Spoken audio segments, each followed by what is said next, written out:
El día de hoy les voy a hablar sobre conservación de la energía mecánica. Vamos a ver unos ejemplos, pero antes de ello necesitamos hablar sobre fuerzas conservadoras y energía potencial. Una fuerza conservadora es aquella que solo depende de la posición inicial y final de la partícula. Por ejemplo, un cuerpo tiene un peso y ese peso va a realizar un trabajo que solo va a depender de su desplazamiento vertical. Luego también tenemos otro ejemplo de un resorte que el trabajo que realice solo va a depender de cuánto se alargue o se comprima. En cambio, las fuerzas no conservadoras dependen de la trayectoria que realiza el objeto a lo largo del plano del que estamos considerando. Por ejemplo, tenemos un bloque que se desliza por una rampa y el trabajo que realiza la fricción va a depender de toda la trayectoria por la que se desliza el objeto. Obviamente, mientras más se deslice, mayor trabajo se va a realizar. También tenemos que considerar que es la energía, es la capacidad para realizar un trabajo. Si una partícula se encuentra en reposo, su energía cinética inicial va a ser cero, por lo tanto, su trabajo va a estar dado por la suma de los trabajos que se realizan en la partícula y eso nos va a dar el trabajo final. U es trabajo y T es energía cinética. Entonces, la suma de los trabajos va a ser la energía cinética final. Es decir, como no hay movimiento inicial, la energía cinética es cero, dado que la fórmula es un medio de la masa por la velocidad al cuadrado. Como la velocidad es cero, entonces ese término se convierte en cero. También tenemos que considerar que es la energía potencial gravitatoria o gravitacional, y esa todos sabemos que se calcula como masa por gravedad por altura, donde la G, la gravedad, es la constante de la gravedad que usualmente se toma como 9.81. Si un objeto está por encima de una superficie, va a tener una energía potencial y la podemos calcular como masa por gravedad por altura, dado que masa por gravedad es peso, entonces sería W por y Y lo consideraríamos como la altura positiva desde la superficie hasta el objeto, o también le podemos poner H, y es lo mismo. La energía potencial elástica es la que se da cuando se tiene un resorte que se va a comprimir o se va a elongar desde su posición original.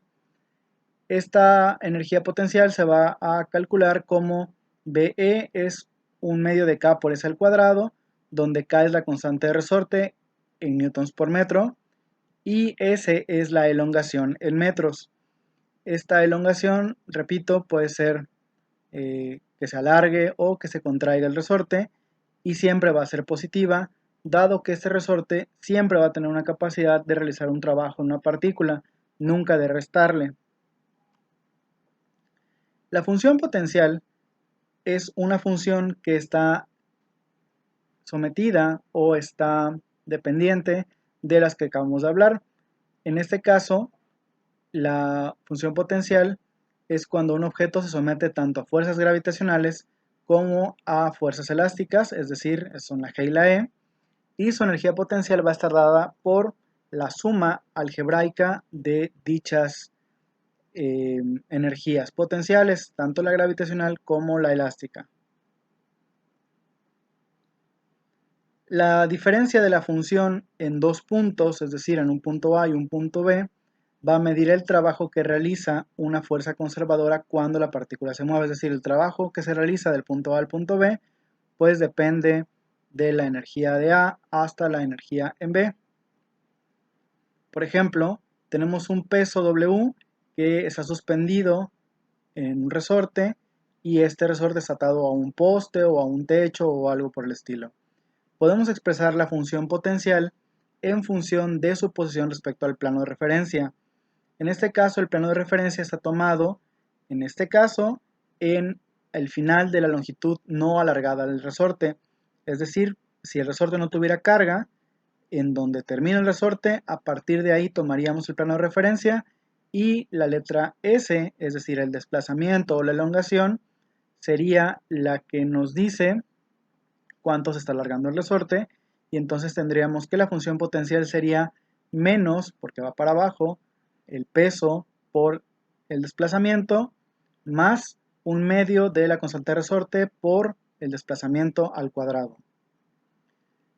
Si la partícula se mueve de un punto A a un punto más bajo B, entonces tenemos que el trabajo realizado de A a B va a ser la energía desde A hasta B, es decir, menos, como ya lo habíamos visto anteriormente, el peso por el desplazamiento en A, más un medio de la constante de resorte por el desplazamiento en A al cuadrado, menos, otra vez, menos el peso, que ahora está en B, más un medio de la constante de resorte por el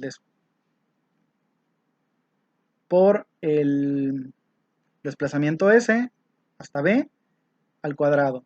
Lo que es lo mismo, vamos a poder calcular el trabajo como el peso por la diferencia del desplazamiento de A hasta B menos un medio de la constante de resorte por el desplazamiento o la posición en B al cuadrado menos el desplazamiento que tenía o la posición que tenía en A al cuadrado. Ahora, respecto a la conservación de la energía, esta nos dice la ley que cuando en una partícula actúan tanto fuerzas conservadoras como no conservadoras, la parte del trabajo realizado por las fuerzas conservadoras puede escribirse en función de la diferencia de sus energías potenciales, es decir, la sumatoria de los trabajos realizados por energías conservadoras, que es el primer término que tenemos, es igual a la energía potencial en A menos la energía potencial en B. Dado lo anterior, el principio de trabajo y energía lo podemos escribir como la suma de las energías cinéticas y potenciales iniciales más el trabajo realizado en la partícula por las energías no conservadoras va a ser igual a la energía cinética y potencial final. Ahora, si solo las fuerzas conservadoras realizan trabajo, entonces tenemos que la energía cinética potencial en A es igual a la energía cinética potencial en B. A esto se le conoce como ecuación de la conservación de la energía mecánica. Cuando dejamos caer un objeto desde una altura h, va a suceder lo siguiente. En el punto inicial, desde donde dejamos caer, donde tiene una altura h, la energía potencial es máxima y la cinética es cero. ¿Por qué? Porque no hay movimiento, entonces la energía cinética, que es un medio de la masa por la velocidad al cuadrado, como la velocidad es cero, entonces se vuelve cero, y la potencial, que es masa por gravedad por altura, como la altura es la máxima, entonces la energía potencial es la máxima. En el punto intermedio, que en este caso estamos considerando la mitad de la altura, tenemos que la energía potencial y la energía cinética varían. Ahora la energía potencial depende de la nueva altura que tenemos y la energía cinética depende de la velocidad que ya trae el objeto. Finalmente, en el último punto, la energía potencial, un instante antes del impacto, la energía potencial va a ser cero porque ya no hay altura, ya no tiene altura para tener un potencial de impacto, y la energía cinética es máxima porque la velocidad es máxima dado que la aceleración de la gravedad realizó su trabajo hasta el último momento. La energía mecánica entonces, en el punto inicial, puede calcularse como la suma de sus energías cinética y potencial. Dado que la velocidad inicial es cero, decía yo, tenemos que la energía es igual a un medio de la masa por la velocidad al cuadrado, la velocidad es cero, se vuelve el término cero, más masa por gravedad por altura, y como masa por gravedad son peso, la energía va a ser W, que es peso, por H, que es la altura, en este caso inicial. Ahora, cuando la bola ha recorrido una distancia de H sobre 2, es decir, la mitad del camino, la velocidad se puede determinar por la velocidad final al cuadrado es igual a la velocidad inicial al cuadrado más 2 aceleración por distancia recorrida. Es decir, como la velocidad inicial es 0, tenemos que 0 más 2 por aceleración, que es la gravedad, por la mitad de la altura, que es h sobre 2. Nos queda entonces que la velocidad final al cuadrado es gravedad por altura, es decir, que la velocidad es raíz de gravedad por altura.